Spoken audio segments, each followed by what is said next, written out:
Merhaba arkadaşlar, kanalıma hepiniz hoş geldiniz. Bugün yine tarihin en karanlık sayfalarında unutulmuş, ürpertici bir hikayeye birlikte dalacağız. Milattan önce 2500 yıl öncesi antik dünyanın en korkunç efsanelerinden biriyle baş başa kalacağız. Tunç Boğası. Gerçekten yaşandı mı? Tarihin en ürkütücü efsanelerinden biri mi yoksa söylentilerden ibaret mi? Hazırsanız 2500 yıl öncesine gidiyoruz. Hayal etsenize, içine bir insan kapatılıyor, altına ateş yakılıyor ve içeriden gelen çığlıklar dışarıya bir boğanın kendi sesi gibi yansıyor. Kulağa bir korku filmi gibi gelmiyor mu? Ama söylentilere göre bu, antik dünyada gerçekten var olmuş. Ve tarihin en korkunç, en acımasız işkence aletlerinden biri olarak anılıyordu. Tunç Boğa ya da diğer adıyla Polaris Boğası'ydı.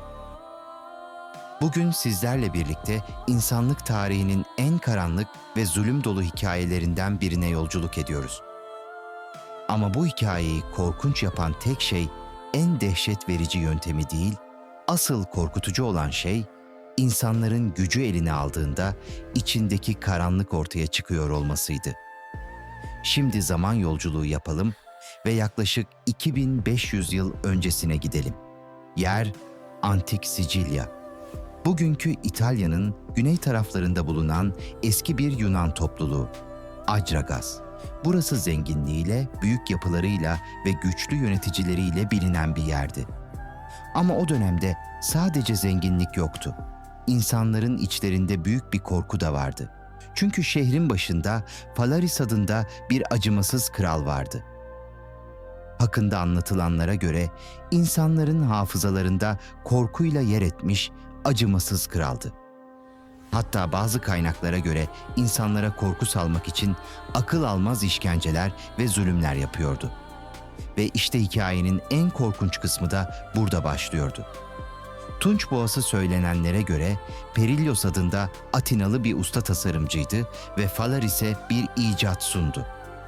Uçtan uca tamamı bronzdan yapılmış devasa bir boğa heykeli.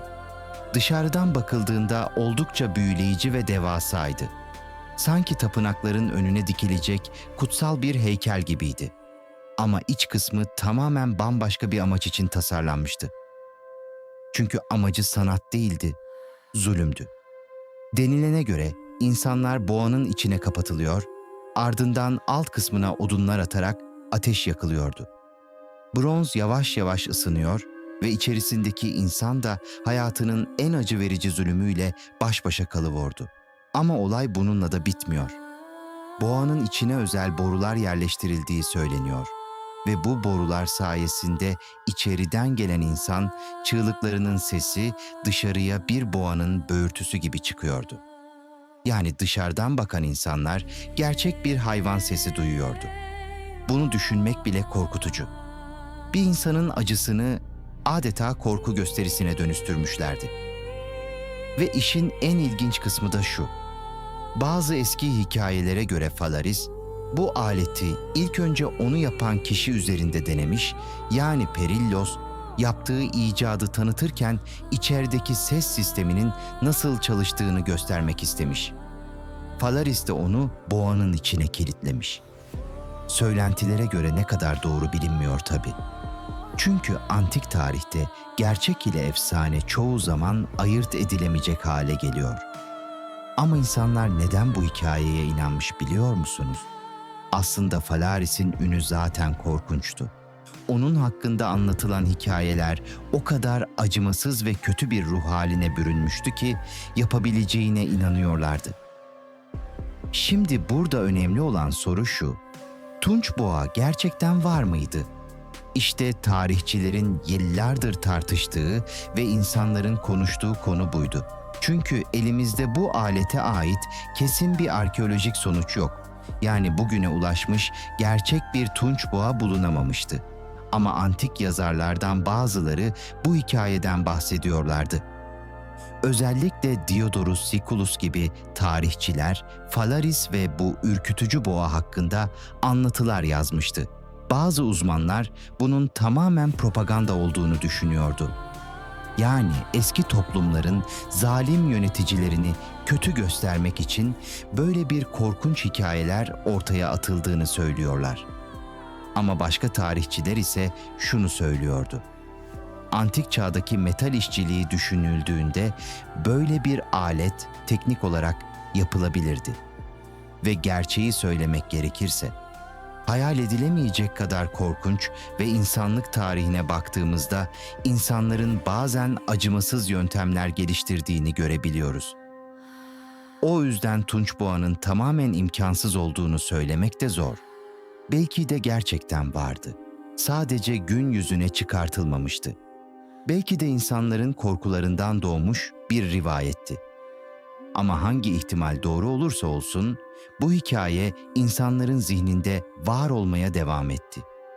Yüzyıllar boyunca kitaplar bu hikayeyi anlattı.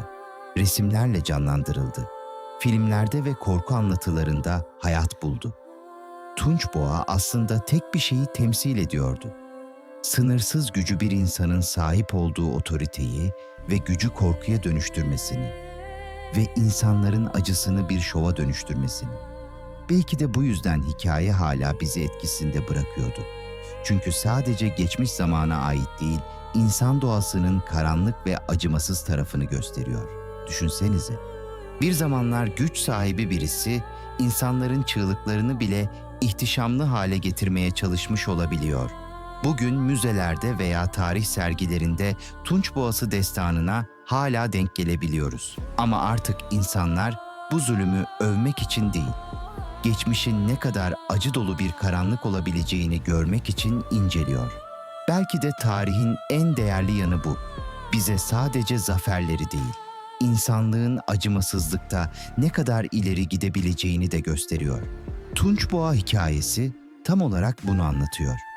Bronzdan yapılmış bir sanat eseri, ateş, çığlıklar ve insanların asla unutmamak istediği zulüm dolu karanlık bir efsane. Peki sizce Tunç Boğası gerçekten var mıydı? Yoksa sadece insanlığın korkularından doğmuş bir rivayet miydi? Yorumlarda siz de ne düşündüğünüzü mutlaka yazın. Gerçekten merak ediyorum.